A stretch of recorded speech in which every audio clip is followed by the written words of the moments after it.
Welcome back, my friends. Thank you so much for tuning into the Silver Stacking Podcast. Grab some popcorn because this episode is going to be good. We are here with the man, the myth, the legendary Andy Scheckman, which is the CEO of Miles Franklin. You guys know every single week we have new specials, and right now they are incredible. Check these out. We have the legendary 1 ounce silver Fight for America Trump bars for only $6 over spot, minimum of 20. We have 90% half dollars for only $2.50 over spot. We also have 1 ounce silver eagles for only $5.50 over spot. Philharmonics for only $3.10 over spot. And last but not least, we have 1 ounce gold American buffaloes for only $99 over spot. Email me slayer@milesfranklin.com, or you could call me 330-485-6172. And to make sure you subscribe for daily silver videos. All right, so Andy, it's good to see you again. I know we've been doing so many shows lately. We had the show with Sean from Dolly Varden, and then we did that show with that teacher representing the class. So, yeah, now it's just us. How you doing, man? Jay, I'm good, brother. It's kind of hard for me to believe that I actually was teaching a class. Come a long way from where I remember myself back in the day. But it's good to be back with you, buddy, and lots of craziness happening. Been a crazy week. Nikkei down 12.4%, its biggest one-day drop ever on a Monday morning. I've been saying forever that the lack of preparedness in this country will catch people off guard. Things are going to happen on a Monday morning, on a Sunday night, especially many of these things that are happening across the globe, in the Middle East, in the BRICS nations in the Southern Hemisphere, where changes will come. They will catch people by storm. And if you haven't prepared, if you haven't stocked up your preparedness war chest, if you will, your get out of Dodge bag, whatever you want to call it. And preparing doesn't just mean owning gold and silver. It's cash. It's batteries, it's food, it's water, it's home protection, and it's all of these things. It's time to prepare. The world is on razor's edge. Quarter of an inch separated relative calm, if you want to call it that, in chaos a few weeks ago. So much is changing. And when you talk about the Japanese government raising interest rates, of course, they've come out today and said, we're not going to raise interest rates anymore. Everyone relax. Well, that, again, they'll just let their currency die, I guess. But the bottom line is that it's the largest one-day drop in the Nikkei history. It's the largest drop in terms of point percentage ever on the U.S. Dow. It's the worst day in 57 years in Taiwan, the worst day since 2008 in South Korea. This was not just isolated. This is everywhere. And breaking the bubble, so to speak, we are very close to chaos, it seems, on multiple fronts: political, geopolitical, markets, currencies, debt, and even morally and socially, and what's happening in the streets of the UK, what's happening in our own inner cities. And then you throw in this contentious election and all of the craziness around it. Yeah, man, there's a lot to talk about, and I think we'll have a lot to talk about over the next several weeks. How many times have I said on your show over the past couple of months that, yeah, I mean, I don't think it'll be smooth sailing between here and the end of the year towards the election. And what if that bullet would have hit Trump? I was saying that weeks before, not because I'm a soothsayer or have a crystal ball. It's just obvious. You can feel it. Even if you can't articulate it, you can feel this tingling, so to speak, kind of like you have to be looking over your shoulder all the time. And I don't mean literally, but I mean, it just seems like the world is charged and divisively charged, where, it's the lack of unity, it's the anger, it's the aggression, it's the name calling, all of the things that we're seeing on TV centered around the election. I think is much bigger, much broader on a macro sense. And I think it's just starting, dude. And that's why I love having our shows. You get it. You're a young dude who gets it. And that's why instantly I gravitated towards you. And I hope that the young folks, and I'm not pigeonholing you either, because I know a lot of the people that follow you are older than me. So, but the fact that you are young, I hope you have a large following of young folks that follow you and listen to you. And because people can't get out of the way of what they don't see coming, Jay. And I think that you're doing a real service to to hopefully a younger crowd that is seeing just how important it is to prepare, to protect yourself. Um, and of course, I know that all the other people that watch you have learned that already, but hopefully a younger demographic will be enlightened by what you have to say. So it's good to be here, and let's jump in, man. Yeah, speaking real quick of my audience base, I have my analytics pulled up. The top category is 65 plus with 26.7%. The second to from the top is 55 to 64 with 26. Third is 45 to 54 with 20%. Fourth is 35 to 44 with 16%. The rest is like one Wow, I like guess I was wrong in that yeah, case. so Well, then like let me 90% take of my that audience. back and simply say, age doesn't mean anything. It didn't to me when I first met you, but I guess in the back of my mind, I always often wondered, what would happen when the older generation moved on?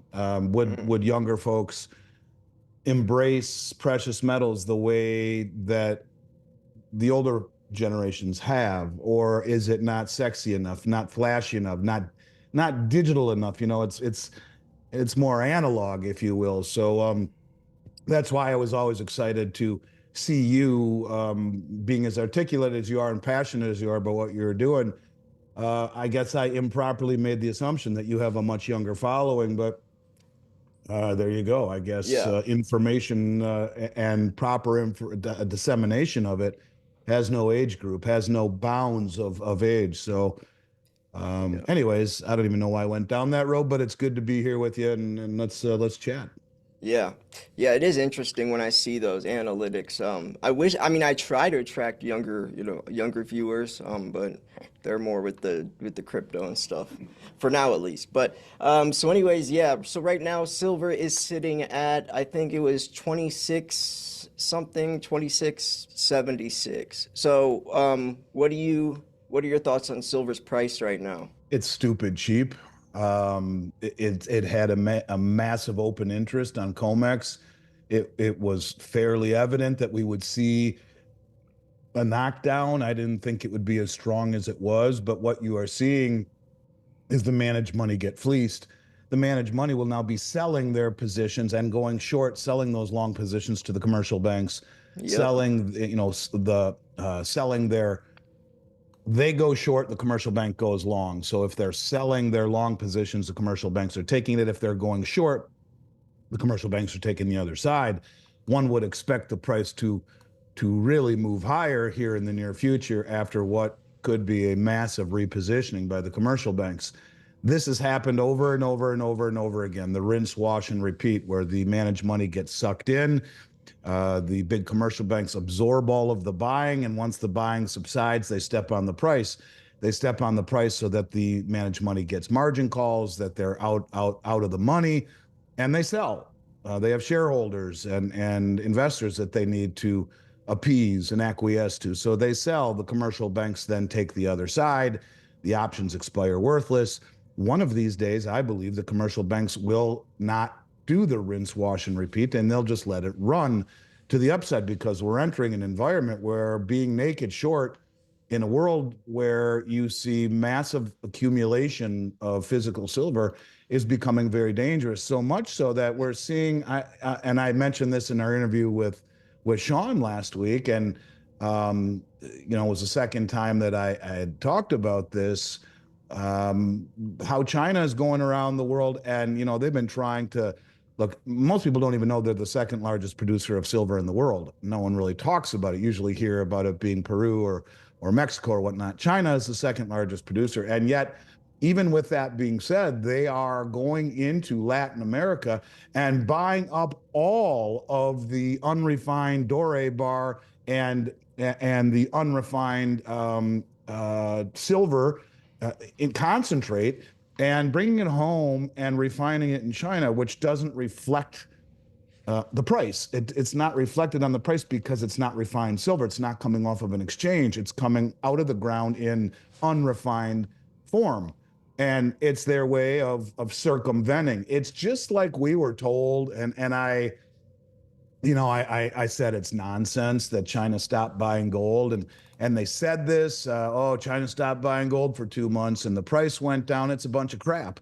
It never happened. Not only was it obvious that it had never happened, just simply based upon the way that they have never been forthright in their reporting. They're the largest producers in the world. They produce between 300 and 500 metric tons per year for 25 years or longer. That in and of itself would be more than the 2,600 metric tons they supposedly have. But for years, they never updated their gold, never. And people would always say, you can never believe what they say they have. They're underreporting. The head of the IMF came out and said that recently. The lead analyst for Bank of Montreal said that recently. And lo and behold, what do we find out? Because the bullion banks take care of the gold transport for the PBOC, the shipments from London to Beijing are disclosed in UK customs data. I'm reading this here. The customs data reveals that the PBOC continued to buy gold in May when it communicated to the market it discontinued buying it. They're doing that. They're gaslighting, and what they are doing is going around the world accumulating commodities. And when you see that they will go and pay more than anyone else for unrefined silver concentrate and doré bars, it tells you how important it is. It gives them a way to misdirect the market away from thinking that silver is important. And all of this that they're doing it while the brain dead West continues to suppress the market through naked shorting. And you can see how they pickpocket the pockets of the managed money, and they're doing their thing. At the same time, you see massive powers like China and India repositioning and using these subsidized prices to do just that. And one of these days, just like we saw here on Monday, we'll wake up on a Monday morning and see silver at a level that no one can believe, and massive defaults by whether it be commercial banks or managed money who are caught in the crosshairs of being stupid enough to naked short a commodity that's disappearing in nature and has massive implications in green and digital and military, high tech and monetary applications. So I guess you just got to hang on. You got to deal with the counterintuitive drubbings. You got to deal with these drive-by shootings and understand that they are running out of the ability to do this without causing serious damage. To be completely and totally naked short in an environment where you cannot get enough silver to cover is a place that I think will end badly for those that end up on the wrong side of this. Yep. This came out yesterday. Industrial demand might consume the entire silver market by 2025. The Yeah, that's entire that's by the silver. way, that's just a few months, everybody. Yeah. And that goes along with what I've said with when I say that silver has a chance to like quote unquote explode. I have to use that word very loosely because when I say like skyrocket or explode, someone watching might think I mean $50. Another person might think I mean $500, right? So, I always just go by like triple digits. I always said it would be by the year 2025 or 2026. I think by then, the shortage or the supply deficit will be greater than the amount of manipulation that could be pushed to try to suppress the price. And I was talking to someone yesterday on the phone. He did predict actually that silver would reach down to these prices when I talked to him a couple weeks ago. But he really wasn't giving enough credit to manipulation or how it works on the COMEX. And I was telling him, like, that's really the meat and potatoes. Like, that's how this happens. So let's say there is a day where these people try to turn in these contracts and don't or can't get them, or, then it starts to put people on edge and then everyone starts turning them in. Or just like, didn't that happen with like the nickel market as well? Yes, it did. It happened with the Yeah. nickel market, and the thing about it is the LBMA canceled all of those contracts. In essence, they canceled them and really hurt a lot of people who legitimately made a lot of money.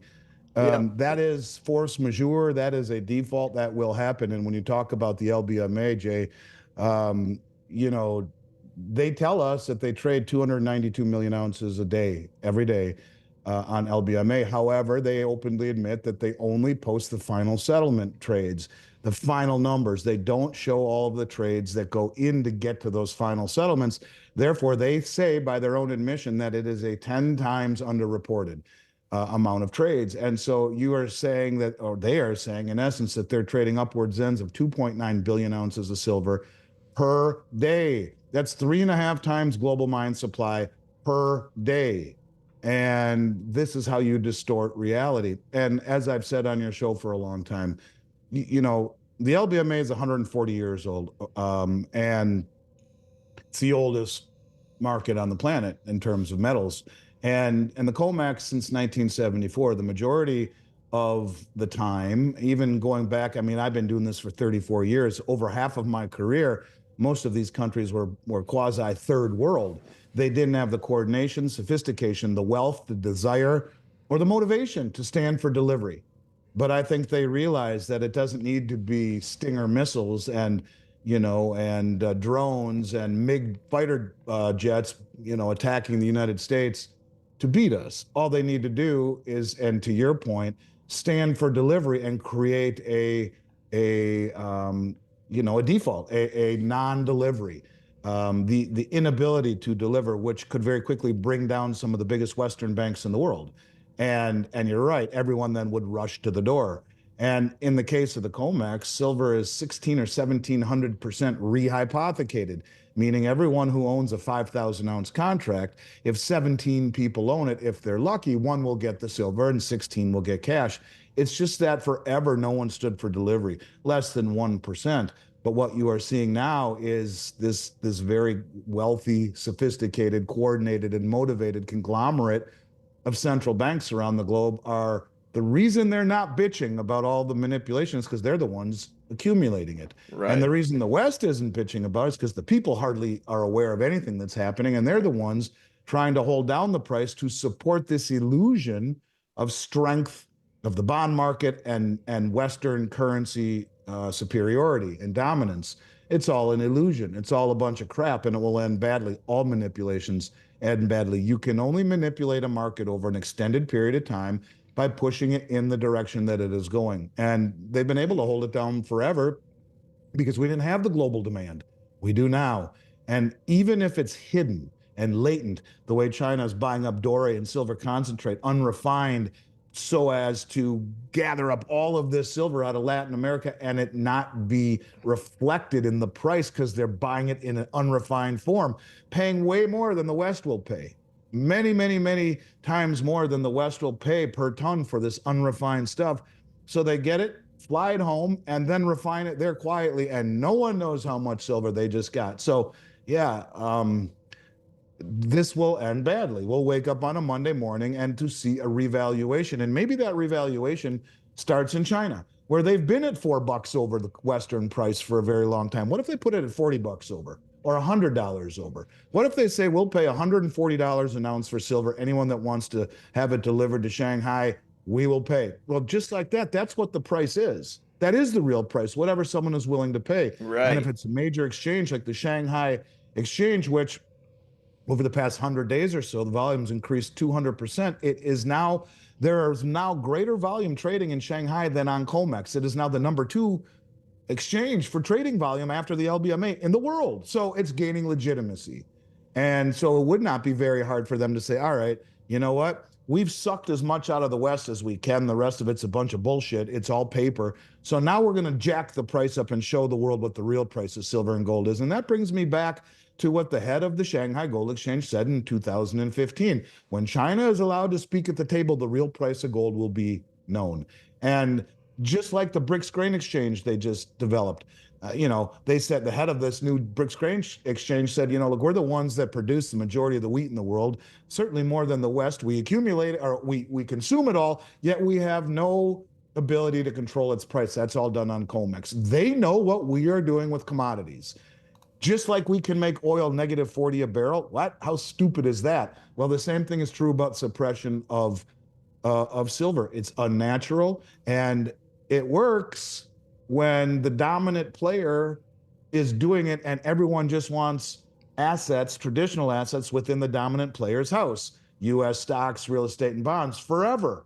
But what happens when that changes? When holding a bond is a guaranteed receipt of confiscation, whether it be through inflation or sanctions or outright confiscation, the way we've done to Russia. What happens holding a dollar that we're creating $100,000 in debt per second, 2, 3, 4, 5, and keep on going as far as you can go. $1 trillion every 100 days.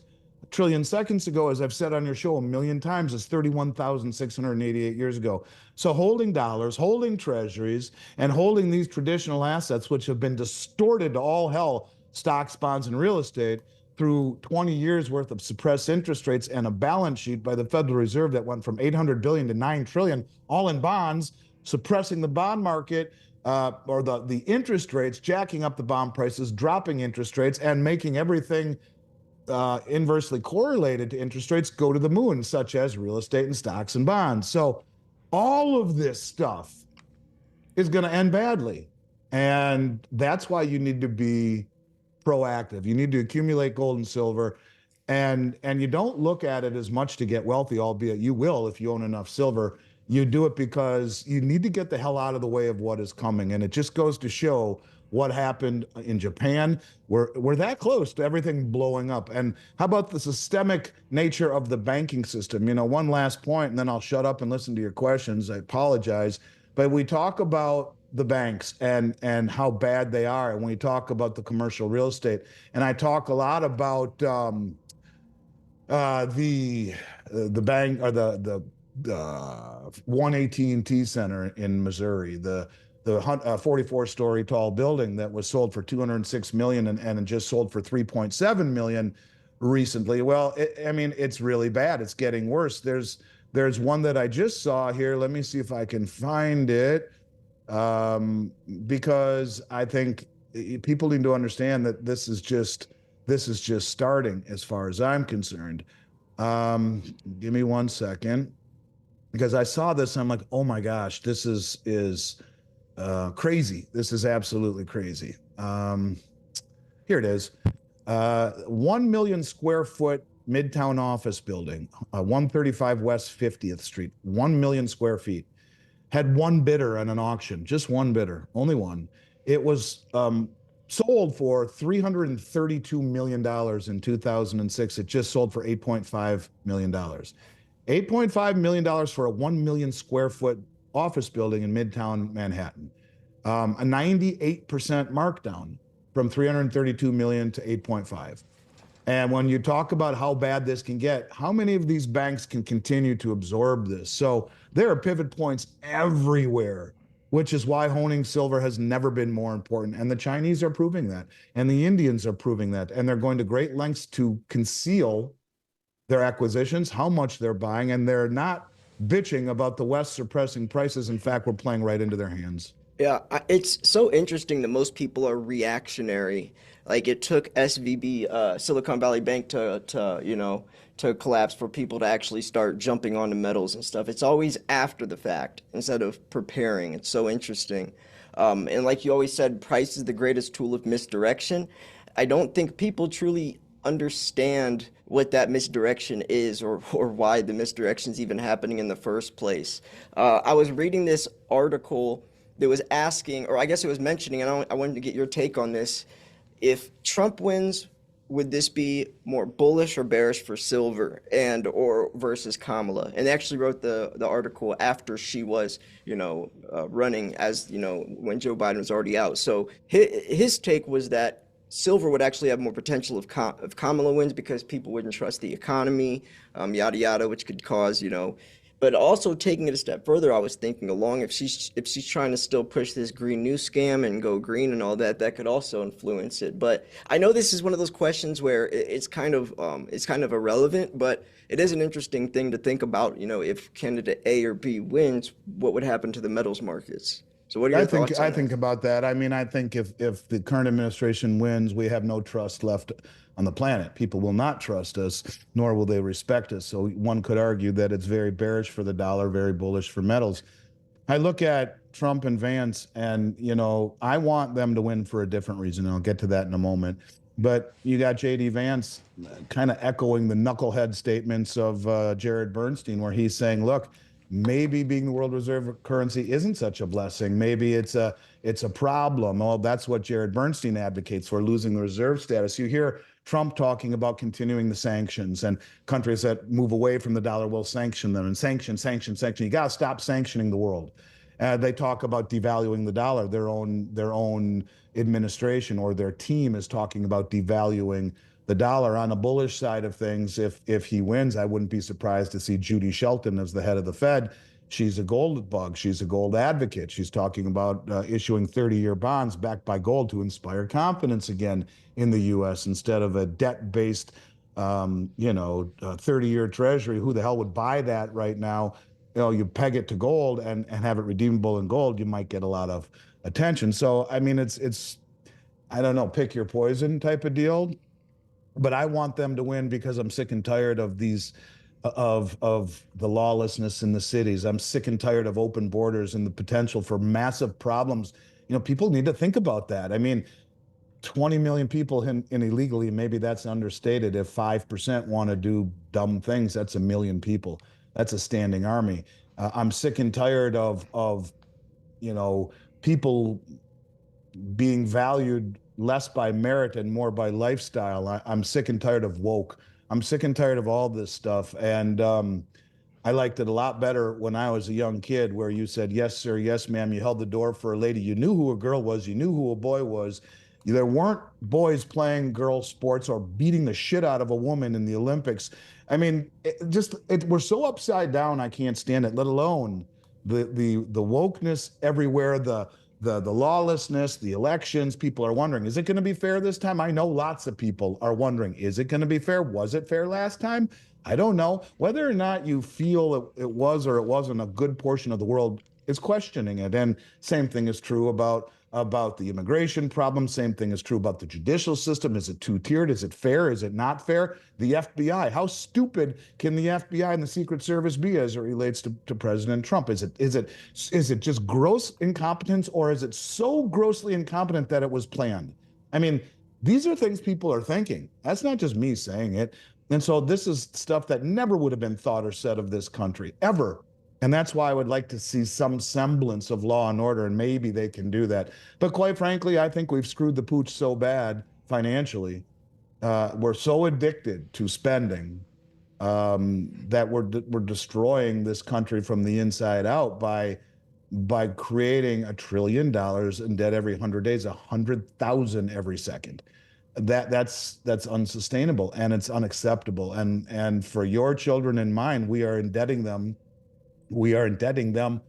to servitude for their lives and their children. And it's unconscionable that we're doing this, kicking the can down the road. Look, in 2000, I was talking to someone the other day, and they're like, I wanted to buy some metals, but my advisors they're talking me out of it. They said, look, in 2008, there was a collapse, but everything came back. And I'm like, it just goes to show how stupid people are. Yeah, it did come back, but would it have come back had the Fed not increased their balance sheet from 800 billion to 9 trillion?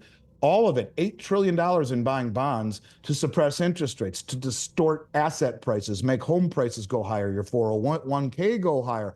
Everything was distorted because the Fed came to the rescue.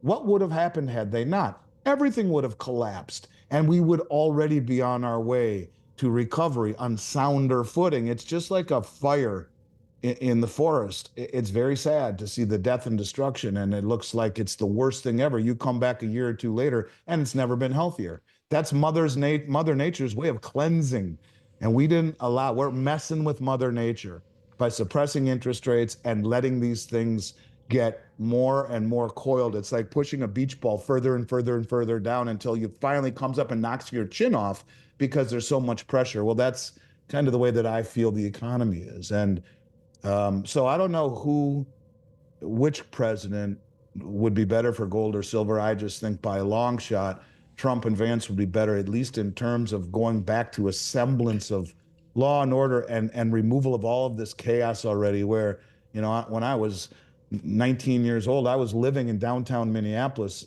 in a really cool loft and walking from the bars, at 1 a.m. by myself home, not even giving it a second thought. I wouldn't do that with a 9mm handgun in my hand right now.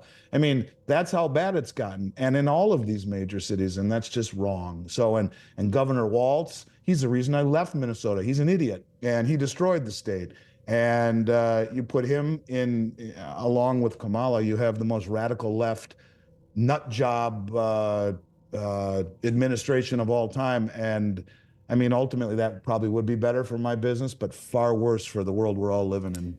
Yeah, that's a good point. You know, it's a lot of people that stack silver. It's we're not happy when these things happen. We're just expecting them to. You know, it's not like we're That's a cheering if good something point, bad. man. That's a Yeah, very good point. I like that you yeah, said that because, you know, yeah, be careful what you wish for type of thing. On the yeah. same side, though, why can we have Bitcoin at 70,000 and can't have silver at 100?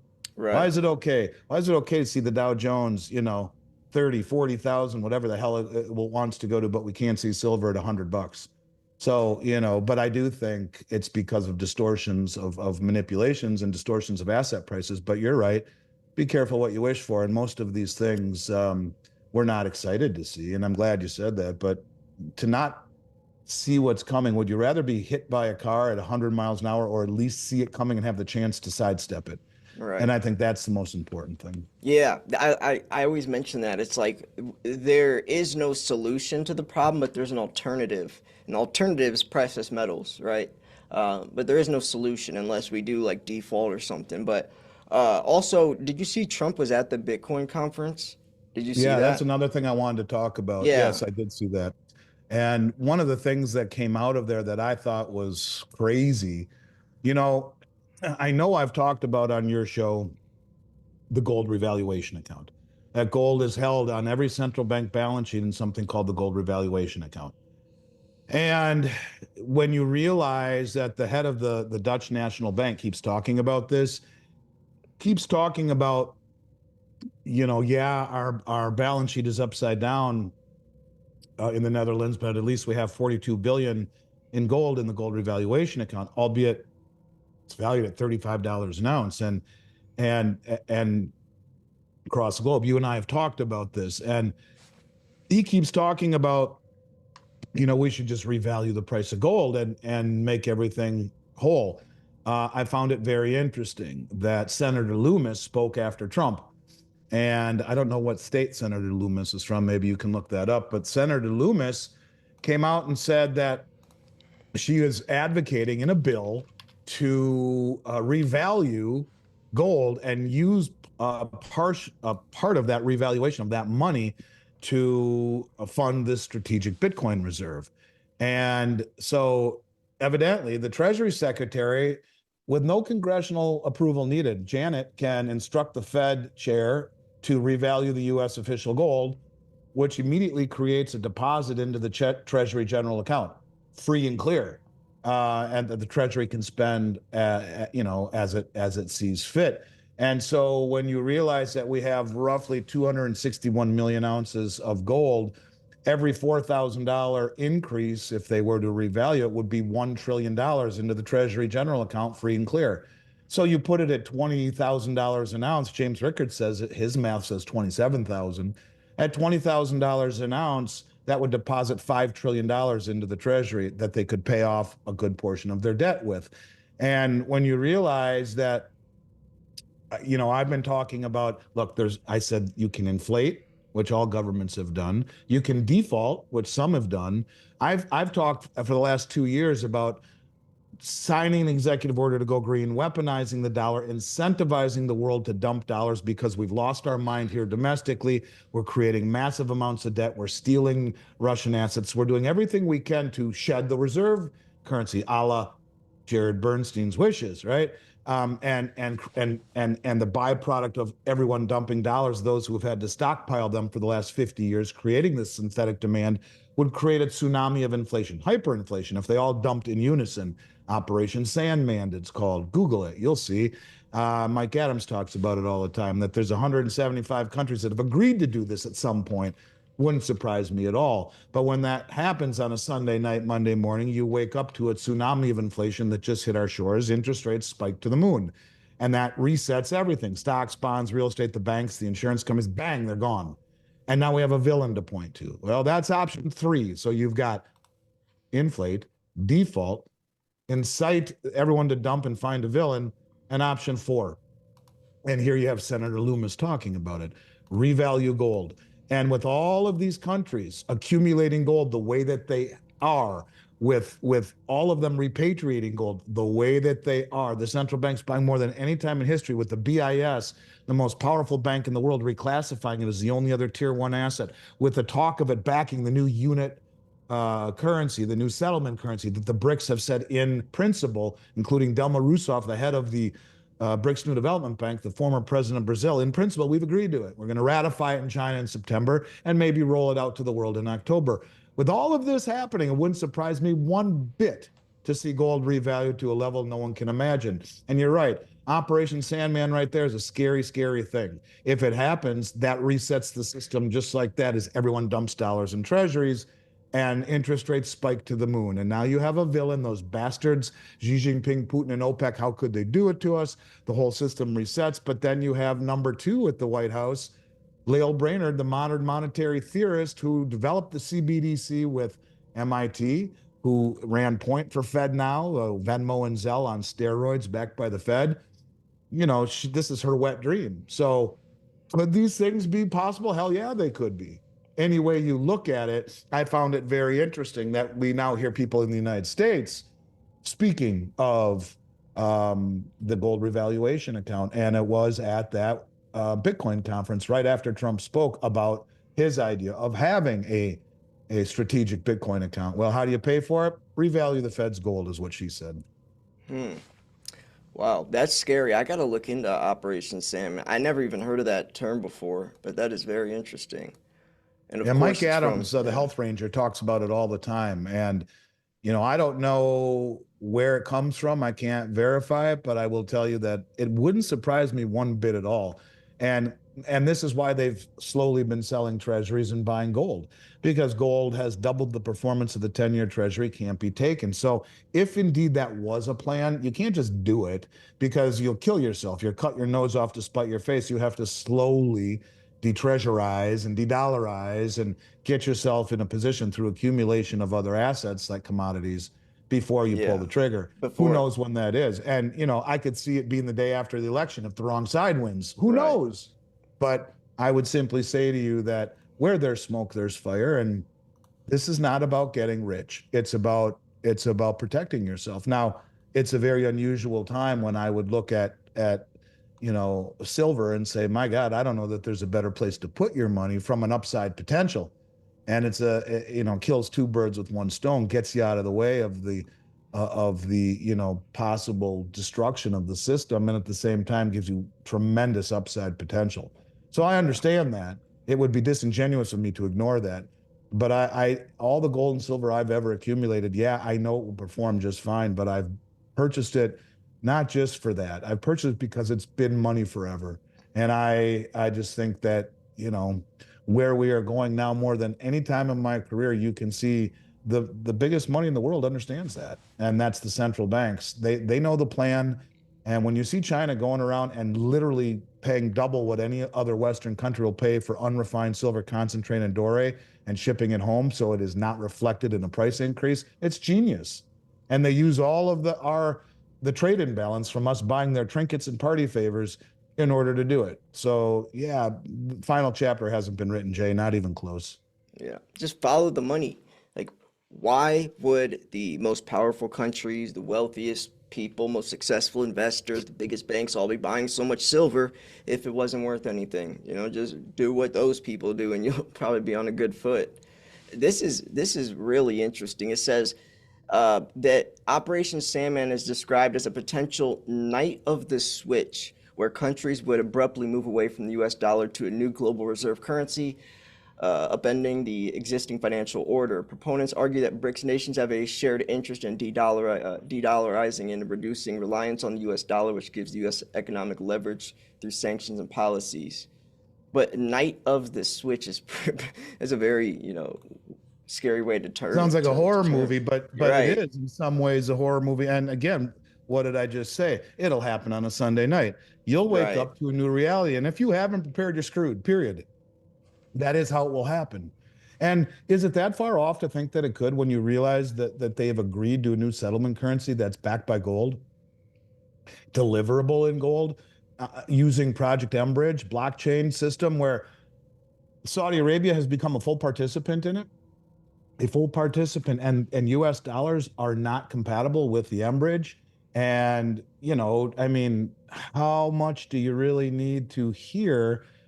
And this is why, as I mentioned to you, and maybe on your show, I don't know if it was on your show or with Sean when we talked, but if you read the white paper on the unit, all of the gold is held that mints these unit tokens will be held within the borders of the countries that mint it, audited independently, continuously, but within the borders. That's why they're all repatriating it. 40 plus countries have brought all their gold home from the Bank of England and the New York Fed. Why have they left it there? Because the Bank of England gives you direct access to the LBMA. India just brought home 100 metric tons they've had there since 1991. They bought 1.5 times the amount of gold they bought all of last year in the first 4 months of this year and had it shipped back to India instead of the LBMA. And the COMEX, that's the New York Fed. You leave it at the New York Fed, safe jurisdiction, Western rule of law, LOL, and you have access to COMEX. Now they're all saying, screw it, give it to me, I want it. Well, it's people think it's because of the lack of counterparty trust anymore and the risks involved with not aligning with the West. But it's more than that. I mean, Project Enbridge and the new unit token, which the head of the BRICS New Development Bank, the former president of Brazil, said in principle they have agreed upon, and it will be backed by gold and deliverable, and all traded over Enbridge, which is not part of the Western ability to sanction. No Western intermediary banks. I mean, so yeah, these things are happening. And if all of a sudden, which they've already said in principle, we've agreed upon it, we're going to have a meeting in September to ratify it, and with the intention of bringing it to the big BRICS meeting in October. What if they Right. came out and said, we're done, this is it? That's I what I mean, was gonna say. how hard would it be to imagine that night of the switch? It would be on a Sunday night, and bang, you wake up and all hell has broken loose. It would be a religious experience for many people. Yeah, I mean, how many countries are going to that BRICS meeting October?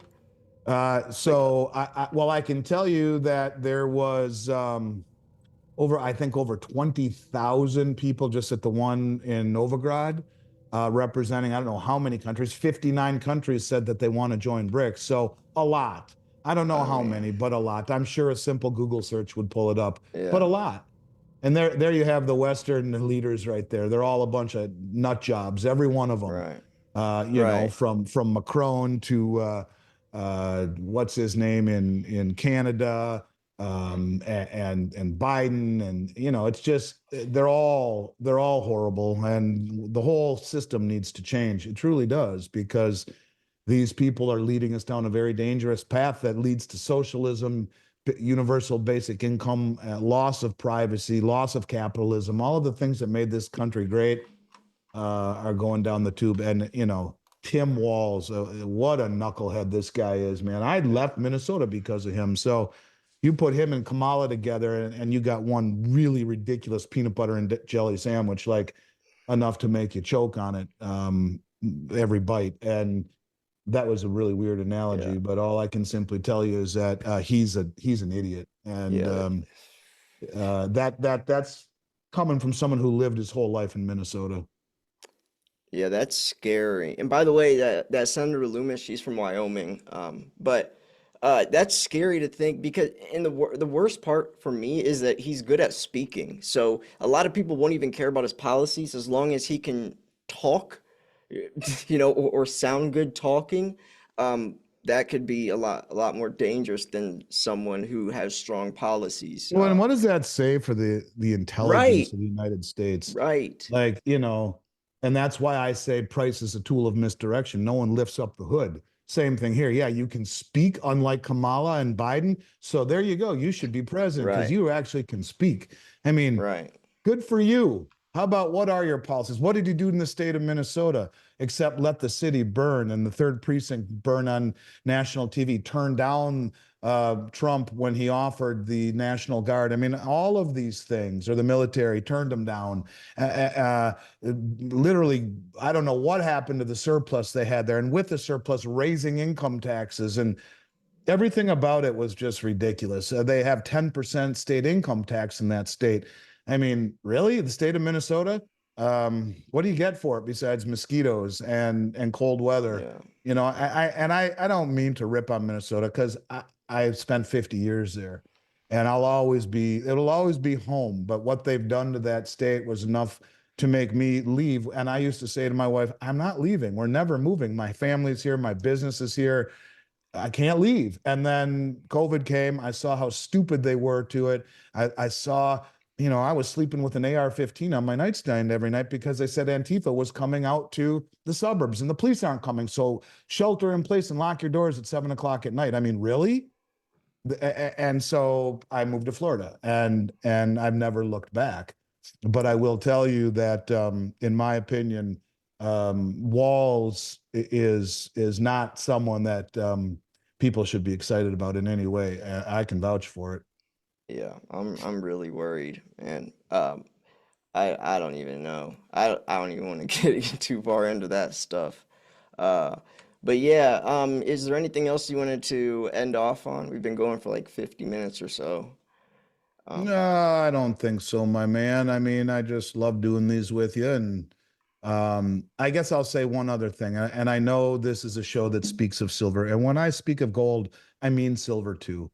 But right, I don't have the statistics for silver, just for gold in front of me here. And that is that when we talk about what gold can do for you, um, and what silver can do for you, it's not about making money as much as it is preserving it, and purchasing power. And no better place do you see that than in Japan, where 10 years ago an ounce of gold was 140,000 yen. All right. And today it's 345,635 yen for 1 ounce of gold. And, so what are you talking? Almost a 300% increase in 10 years in the price of gold, just under. And so, it's not about gold going up as much as it is the currency that we value it in getting clobbered. And that's what something like Operation Sandman would do overnight to gold and silver. You'd see it just go to the moon. It's not gold and silver going to the moon, it's the dollar being right. forsaken, dumped, just as the Japanese yen has been clobbered. And so gold and silver are sitting on the ledge of the bathtub, not moving. You pull the plug on the water and let the price collapse of the dollar, or the demand for it, or in this case, the yen. Did silver and gold go higher? No, the currency that we measured against went lower. All currencies since the beginning of time are inherently meant to die. They revert to their intrinsic value of nothing, Yeah, if you pull away something like gold from backing it. And that's why you're seeing countries now revert full circle into understanding that what gold does is it represents integrity. It represents a tether to the whims of the politicians, if you will, their desire to always choose inflation over the tough decisions. So yes, I think gold and silver have never been more important to own, and especially right now, and Japan is showing you that, and it's showing you how close we are to the razor's edge. Do you want to wake up on a Monday and realize you were screwed because you wanted to see validation first, or do you trust your gut and what the biggest money in the world is doing? That's the way that I operate, and that's why I like doing these shows with you. So at least I can, it's kind of cathartic to me to get up and speak about this stuff as often as I do. Some would say, well, that's all you talk about. Well, it's kind of my mission in life, because when yeah, I'm around my friends, I don't. I keep quiet because, unless this is something you're predisposed into understanding, it's depressing. And a lot of people would mm, find it depressing. And I understand that. It's depressing to me too. It's depressing that my children are growing up in this screwed up world. But like I keep saying, would you rather be run over blindsided on a Monday morning, or know what the hell is coming and do the best you can, not only yeah, to survive, maybe even thrive? If something like that happened and you had your assets positioned properly that spiked to the moon, what do you think valuations of real estate and stocks would be like the next day? And the people who have dry powder, well, they may be able to do something with it. Maybe that's that home that you wanted on the lake in Ohio forever. That's just really beautiful, that all of a sudden is trading at pennies on the dollar. Because what is property worth in an environment where interest rates were at zero for 20 years? What are stocks worth in that same environment? And what happens when rates rise high enough? You have to have an equilibrium between asset value and interest rates. And we haven't had that for a long time. No one knows what price discovery is. So it's interesting that gold and silver were two of the only assets that weren't jacked up. They were held down. Everything else got jacked up. So when you talk about a great place to protect, you got two assets that the biggest money in the world is accumulating and haven't been jacked up. But you look at house prices. What the hell is a house worth at 3% versus 13 or 23%? And so when you think about where things could go, asset prices, the banks that are over leveraged and undercapitalized, the insurance companies loaded 90% with treasuries. It'll be hell if that Operation Sandman happens. It'll be scary. And the people you love and care about will be screwed. And they'll all be banging on your door. Jay, help me out, brother. I know, I should have listened to you. I should have listened to you. And that'll Right. happen. But I don't Wow. know, man. I kind of got wound up today, No, but that ending was the most beautiful thing I've ever heard. You broke that down. That was impressive. That was, yeah. Wow. Man, I got to get a clip of that thing of that. That was awesome. hey, But look, man, yeah. you know what? Like Yeah. I always say, I grew up in a house that, my parents were hippies. My house smelled like weed my whole life growing up. And I mean, I don't care about lifestyles. I'm very tolerant. I'm very, open to people's lifestyles. And, this isn't about red or blue or who's right or who's wrong. This is about being American, and we're in trouble. And if you don't protect yourself, doesn't matter what administration takes office, you're in trouble. And you can see that by the positioning of these big central banks and just how close we are to chaos. So hopefully there's still time, but I think sadly we're running out of it. I do. I think between now and the election, something's going to happen. Yep. And does that something trigger something like Operation Sandman? Don't know. Yep. But Yep. only time will tell, my man. And I look forward to riding shotgun with you and talking about all this every week. Yeah, every scenario is bullish for precious metal. Like every single scenario, no matter how it plays out, it's all situations where you'd want to hold gold and silver. I think that's really important to notice as well. A lot of people will say, they'll try to debate gold and silver, and it's like, okay, well, tell me a situation in the foreseeable future where gold and silver wouldn't perform well.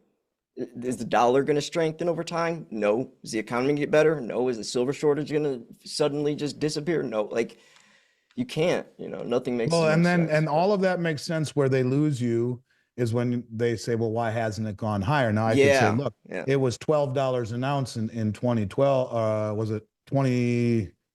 March of 2020, it was like $12. 2020. Yeah. That's right. Thank you. And so since then, it's up over 100%. Gold's Yeah. average over 9.9% per year for 25 years, but they don't see that. And Yeah. it's funny, like, the Western media hardly talks about anything. Yet when they say China stopped buying gold for 2 months, oh, they report that. Anything that's negative, they'll report. But the important stuff, the positive stuff, they don't. And that's by design. It's the Yeah. kryptonite to the Western system. So Yeah. you're doing this is going to sound really goofy, and I don't mean it to sound goofy, but I kind of mean it. You're doing God's work. I mean, you're telling people the truth and they're not getting it from the authorities. And so keep doing what you're doing. It's an honor to be here with you, Jay, and I look forward to continuing our discussions as time rolls on. Yeah. Me too, man. I appreciate you. So, all right, folks, make sure you guys subscribe. We do these on a weekly basis. Remember, we also have some great deals right now. Silver's down, so take advantage of these prices. We still have the Trump bars as well, minimum order of 20. You guys have been loving those things, lots of other things. So just email me, slayer@milesfranklin.com, or call me 330-485-6172. Thanks for tuning in. I will see you guys tomorrow. Peace.